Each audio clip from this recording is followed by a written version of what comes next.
Hola hermano, Dios te bendiga en este día, en esta hora que Dios nos ha permitido poder llegar hasta tu hogar, hasta donde tú te encuentres a través de este medio para compartir un poco de la palabra de Dios.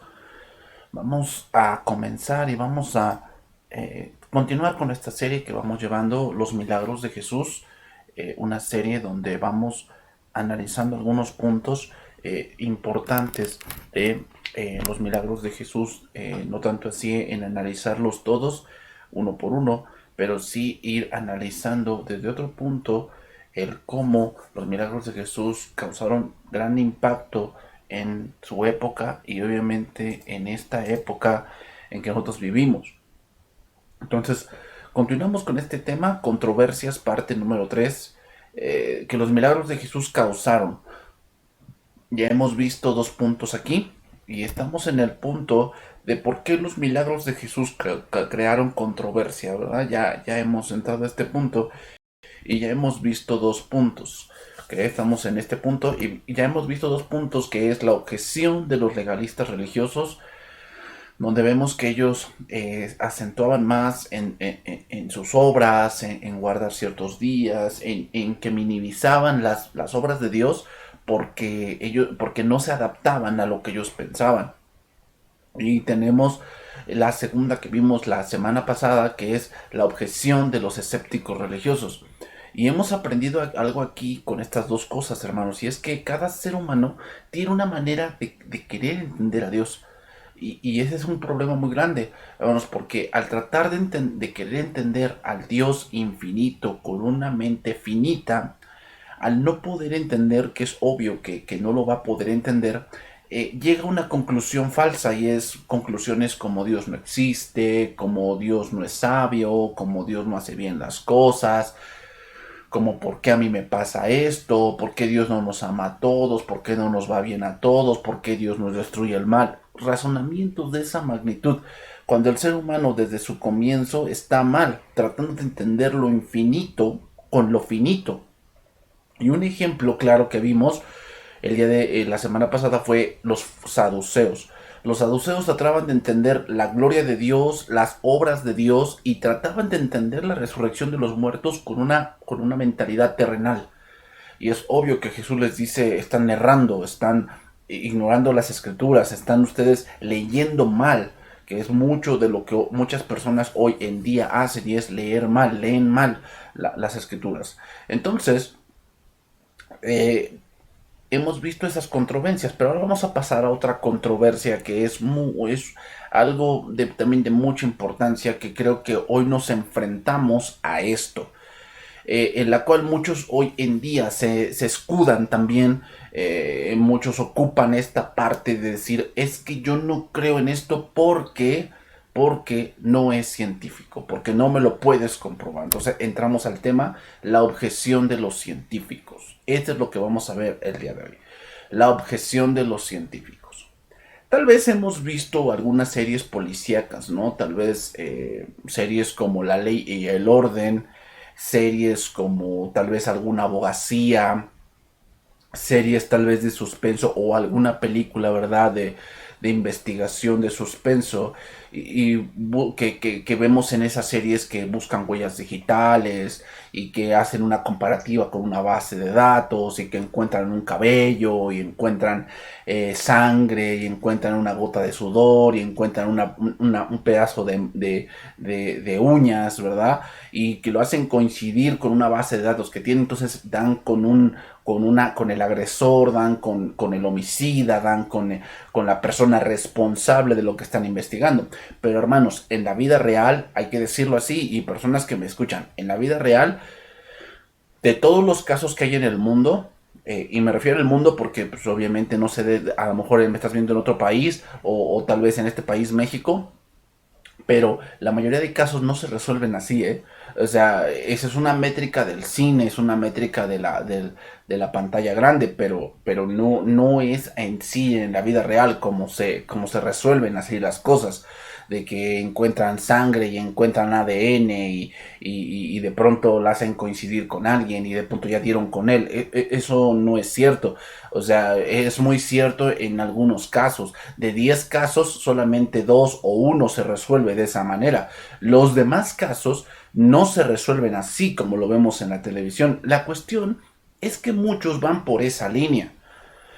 Y quiero dejar aquí algo bien en claro. La ciencia y Dios no están peleadas, obviamente que no. Y tampoco no estoy negando lo científico, porque por medio de esto se han hecho grandes avances notables como la vacuna, que hoy gracias a Dios muchos han recibido. De hecho, la vacuna, no adentrándome mucho, pero hay varias vacunas de varios nombres que se han utilizado otro tipo de métodos para crearlas y no necesariamente los métodos que se utilizaron como para la viruela o como para el sarampión. Esos métodos también se utilizaron en varias vacunas, pero las nuevas vacunas que hoy se están obteniendo se están haciendo de otro tipo de topología, otro tipo de procedimiento. Pero bueno, sin embargo, han llevado al extremo esto que está ocasionando que creamos en cosas que no son verdad, como la evolución. O sea, la evolución no es científica, pero muchos le creen más a la evolución que a los milagros de Jesús. O sea, al escuchar, es que Jesús resucitó muertos y ellos dicen, es que eso no lo puedes comprobar científicamente. Pues yo también te diría, pues tú no puedes comprobar científicamente que venimos del chango. O sea, eso no lo puedes comprobar, es una teoría, no es algo, no tienes un hecho, no tienes nada. Y en cosas que otros afirman basados en su experiencia, pero no son cosas realmente verdaderas. Los pioneros, fíjense, los pioneros del método científico comenzaron en Atenas unos 500 años antes de que Cristo naciese. Aristóteles fue el pionero de esto, que fue tutor de Alejandro Magno, que fue pionero en lo que fue la biología, la botánica, la astronomía, las matemáticas. Tenemos las ciencias exactas. También fue fue el tutor de Alejandro Magno. Y sin duda, cuando Jesús anduvo en la tierra, una cosa que había invadido toda esta parte de lo que fue Roma, de lo que fue Egipto, lo que fue Alejandría, lo que fue Babilonia, lo que fue Judea, fue el helenismo. ¿Qué cosa es el helenismo? Bueno, el helenismo es que hubo una influencia de los griegos muy fuerte, ya sea por el idioma, porque la palabra de Dios se escribió en el griego. eh, los romanos adaptaron sus dioses, adaptaron su manera de pensar y adaptaron la filosofía. De hecho, había judíos helenistas en el tiempo de Jesús. Entonces, eso era algo que sin duda existía en el tiempo de Jesús. No quiere decir que no había gente que no observara, que no se preguntara, que no razonara el porqué los milagros de Jesús. Los judíos helenizados también a ser pensadores sofisticados que trataban de conciliar la ley de Dios con la filosofía griega. De manera similar había griegos que se habían convertido en prosélitos del judaísmo y aplicaban el pensamiento analítico de Grecia a su nueva fe. Veamos aquí un pasaje que se ve esto. El pasaje está en Juan capítulo 12, verso 17. ¿Cuál es el contexto? El contexto es la resurrección de Lázaro. Dice allí, y se daba testimonio la gente de que estaba con él cuando llamó a Lázaro del sepulcro y él le resucitó de los muertos, por lo cual también había venido la gente a recibirle porque habían oído que él había hecho esta señal. O sea, fíjense, hay mucha gente que aquí no vio esta señal. ¿Cuál gran señal? La señal de la resurrección de Lázaro. Quiero dejar aquí algo bien en claro, hermanos. Y es que muchas veces, pues tal vez sí leemos sobre la resurrección de Lázaro, es algo que sabemos tal vez muchos de memoria, pero debemos entender el alcance de este milagro. Juan, como el autor de este evangelio, y que trató de demostrar algo que es que Jesús es Dios, utilizó este milagro tan sorprendente que es la resurrección de Lázaro para poner algo en claro, y es que Jesús es Dios, y es Dios porque Él resucitó a un muerto, no recién muerto, porque tal vez podría decirse que pues tal vez no estaba muerto, que tal vez lo habían engañado, que tal vez habían dicho que a lo mejor el médico se había equivocado en su dictamen, ¿no?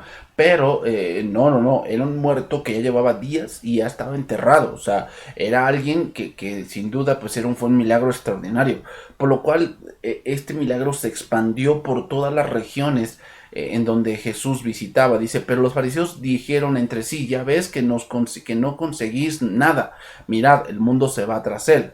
Y dice lo que vemos ahí un título que dice unos griegos buscan a Jesús. ¿Y quién eran los griegos? Los griegos eran gente analítica, lo que habíamos dicho, o sea, eran gente que sin duda también tenían esa parte de ser analíticos, de observar, de ser científicos, de comprobar, ¿no? Entonces dice, había ciertos griegos entre los que habían subido a adorar en la fiesta, en este caso era la Pascua. Estos pues, dice, se acercaron a Felipe, que era de Bethsaida, de Galilea, y le rogaron diciendo, Señor, quisiéramos ver a Jesús. Y ve lo que dice el Señor. Dice, Felipe fue y le dijo a Andrés. Entonces Andrés y Felipe se lo dijeron a Jesús. Jesús le respondió diciendo, ha llegado la hora para que el Hijo del Hombre sea glorificado. De cierto os digo que si el grano del trigo no cae en la tierra y muere, queda solo, pero si muere lleva mucho fruto. La pregunta es, ¿por qué los griegos buscaron a Jesús? El pasaje no lo dice. El pasaje simplemente dice que los griegos preguntaron si podían ver al maestro. Entonces, si bien no se dice la motivación de estos griegos, probablemente escucharon acerca de la resurrección de Lázaro. Hablar con Jesús les permitiría entrevistar a la persona de la que se rumoraba que realmente había hecho tal milagro. Entonces, muchas veces ese milagro fue un milagro que trascendió fronteras y sin duda los griegos querían ver a Jesús, aquel que fue el autor de este milagro. Entonces, era algo realmente sorprendente que científicamente no se podía explicar. ¿Por qué? Bueno, porque sencillamente los científicos se basan en la observación, se basa en la observación de algo que se repite, por lo cual lo que tendrían que hacer era volver a matar a Lázaro, volver a enterrarlo y que Jesús hiciese lo mismo, lo cual no iba a suceder. Entonces muchos científicos de nuestro tiempo han mostrado la misma apertura que pusieron de manifiesto estos antiguos griegos, cual que se ponen a analizar muchos de los milagros de Jesús y tratan de buscarle algo lógico. Pero muchos dicen lo siguiente, muchos se comportan de esta manera. Muchos dirían, tú tienes problemas, o sea, que nos dirían a nosotros, tú tienes problemas, y nosotros les responderíamos, pero ¿por qué? ¿O a qué te refieres? Y ellos te dirían, es que no puedes probar de manera científica tu fe, no puedes probarlo científicamente. Y es asombroso la falta de lógica que tiene eso, ¿eh? Es asombroso la falta de lógica que tiene eso, a la que ha descendido el pensamiento moderno. Como dijo Pablo, ¿no? En 1 Corintios capítulo 1, verso 18, dice, porque la palabra de la cruz es locura a los que se pierden, pero los que se salvan a nosotros es poder de Dios. Pues está escrito, destruiré la sabiduría de los sabios. Aquí habla de cosas que los sabios entienden por observación, por repetición, por experiencia, y desecharé el entendimiento de los entendidos. ¿Dónde está el sabio? ¿Dónde está el escriba? ¿Dónde está el disputador de siglo? ¿No ha enloquecido Dios la sabiduría del mundo? Así son muchas personas. Piensan que si uno no puede probar una cosa con la ciencia, pues entonces no puede ser cierto. Y hay cosas, yo a ver les digo, hay cosas que aceptamos como verdad y sin ni siquiera estar verificado científicamente. O sea, hay cosas que hemos creído que científicamente no se han comprobado y aún así son verdades. Eso no quiere decir, o sea, por decir, sobre personas como Cleopatra, como Alejandro Magno, como Hitler, como Mussolini, ¿qué podemos decir de Frida Kahlo también? Personajes históricos que aseguran cosas de ellos, sin embargo, no por métodos científicos. Por eso no significa que sea imposible esa prueba. O sea, el hecho de que no se pueda científicamente no quiere decir que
comportaba con ciertas células y cómo se comportaba con ciertos eh, eh, antibióticos y con ciertas proteínas y con ciertas vitaminas, y entonces sacaron una conclusión, pero todo es a base de observación y de repetición.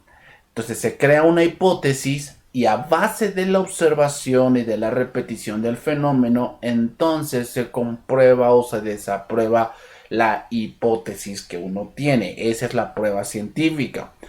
Si el método científico fuera el único método que tuviéramos para poder probar los hechos, uno no podría probar por decir que si viste la televisión anoche o que cenaste anoche.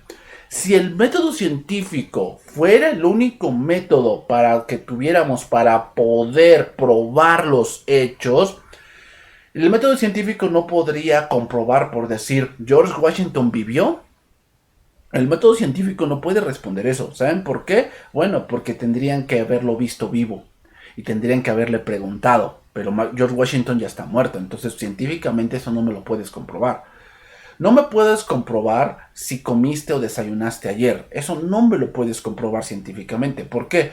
Porque tendrías que tener la misma hora, tendrías que tener el mismo plato, tendrías que tener la misma, comer con la misma, a la misma hora, en el mismo segundo, en el mismo minuto, tendrías que partir la misma porción que comiste y ingeriste en tu boca y masticaste y tragaste para decir que efectivamente tú comiste eso.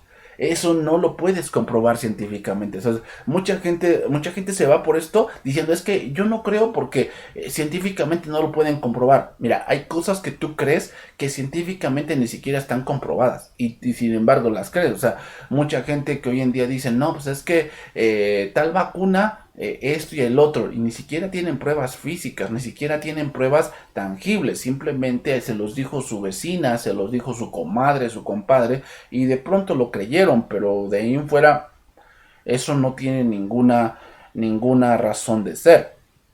Entonces vamos a pasar ahora a la prueba histórico-legal. Esta se basa en demostrar algo que es un hecho más allá de una duda razonable, ¿ok? En otras palabras, llegamos a un veredicto por el peso de la evidencia, ¿ok? Llegamos a un veredicto por el peso de la evidencia y no tenemos una base racional para dudar de la decisión. Esta prueba, como se los dije, tiene tres cosas. Tiene las cosas orales, o sea, es como por decir, cuando ocurre un robo, lo primero que se hace o lo primero que se debería de hacer es empezar a tomar testimonios, ¿no? Entonces, por decir, cuando se sospecha ya de alguien, eso lo vemos hasta en las películas, cuando se sospecha ya de alguien, se le pregunta, ¿a dónde estuviste a tal hora el día de ayer? ¿Dónde te encontrabas? Y él puede decir, yo me encontraba en Los Bolos. Ah, bueno, ¿hay alguien que puede comprobarlo? Bueno, y si esa persona no está mintiendo de que estuvo en Los Bolos, él podría comprobarlo. ¿Cómo? Bueno, ¿con quién fue? No, pues es que fui solo, ¿no? O fui con un amigo. El amigo podría, cuando el amigo diga, sí, él fue conmigo, estuvimos allí, bebimos una soda, comimos un baguette, no sé. Entonces, eso es una prueba que es irrefutable, o sea, es razonable que él estuvo en ese lugar.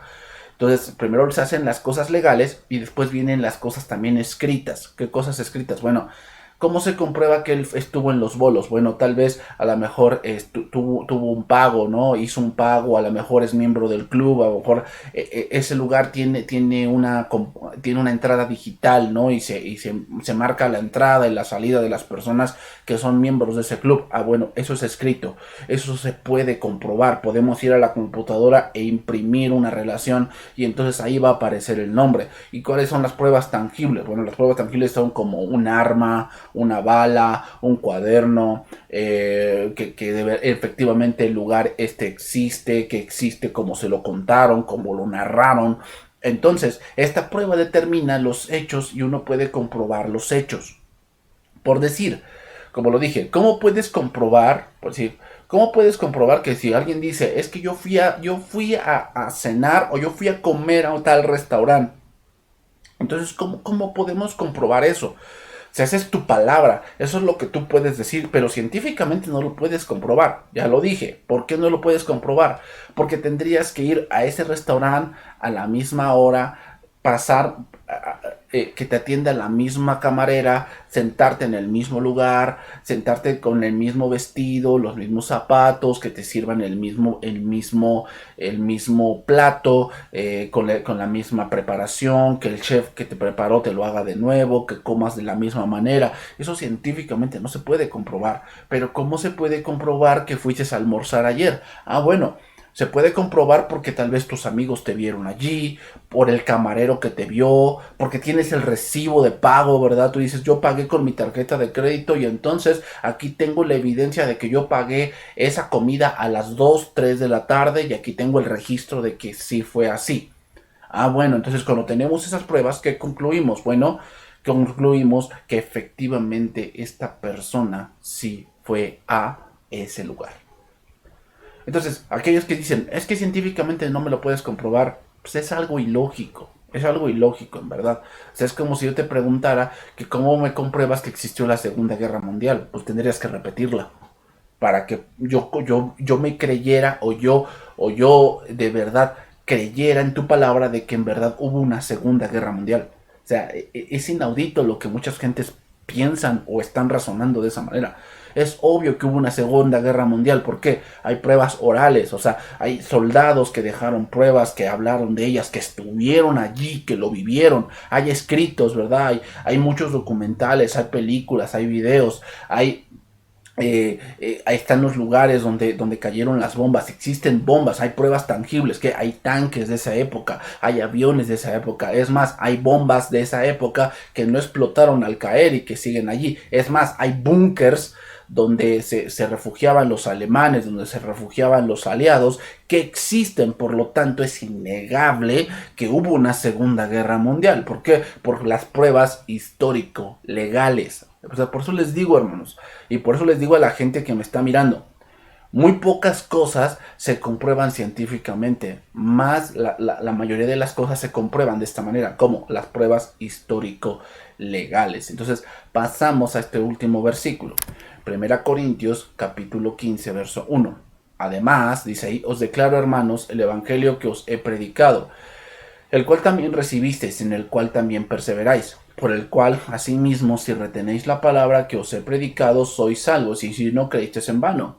Porque primeramente os he enseñado lo que asimismo recibí, que Cristo murió por nuestros pecados conforme a las Escrituras, y que fue sepultado y que resucitó al tercer día conforme a las Escrituras, y que apareció a Cefas y después a los 12. Después apareció a más de 500 hermanos a la vez, de los cuales muchos viven aún y otros ya duermen. Después apareció a Jacobo, después a todos los apóstoles, y el último de todos, con un abortivo, me apareció a mí, porque yo soy el más pequeño de los apóstoles, que no soy digno de ser llamado apóstol porque perseguí a la iglesia de Dios. A ver, vamos a preguntarnos aquí algo. ¿Por qué Pablo da tantos datos de la resurrección de Cristo? Y es obvio que la resurrección de Cristo científicamente no se puede comprobar. Eso es algo, o sea, cuando si alguien me dice, científicamente me puedes comprobar la resurrección de Cristo, yo le tendría que decir que no. ¿Por qué no? Porque no se puede repetir.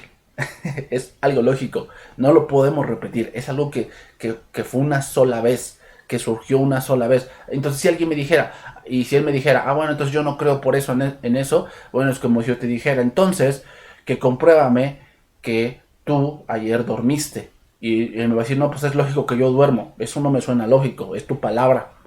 Porque pues yo conozco mucha gente que no duerme. Entonces, si tú me dices que es lógico que yo duerma, pues también yo te diría que es lógico que alguien resucite. Entonces, es ilógico lo que muchas gentes piensan. Entonces, obviamente Pablo sabe, y obviamente por el contexto de la carta, es que los corintios estaban dudando de la resurrección de Cristo. Por lo tanto, entonces, Pablo da una evidencia histórico-legal, es decir, dicen, bueno, ustedes están dudando de la resurrección de Cristo, de que tal vez no resucitó, tal vez sí, bueno, no se puede comprobar científicamente, pero hay cosas legales, escritas, orales, y como lo podemos decir, hay cosas tangibles que se pueden comprobar. La tumba existe. El monte Calavera existe. El huerto de Getsemaní existe. El lugar donde fue condenado existe. El pretorio existe. Cosas orales, pues ahí está Cefas, ahí están los 12, ahí están los 500 hermanos, ahí está Jacobo, ahí está el mismo Pablo. Escritos, están los evangelios. Entonces, no, es sin duda, no cabe duda de que Jesús resucitó. No cabe duda que Jesús resucitó. Entonces, ¿qué concluimos? ¿Qué podemos concluir? El método científico solo se puede usar para probar cosas repetibles, pero no es adecuado para probar ni desaprobar asuntos acerca de personas o hechos en la historia. Nuevamente lo repito y con esto concluimos.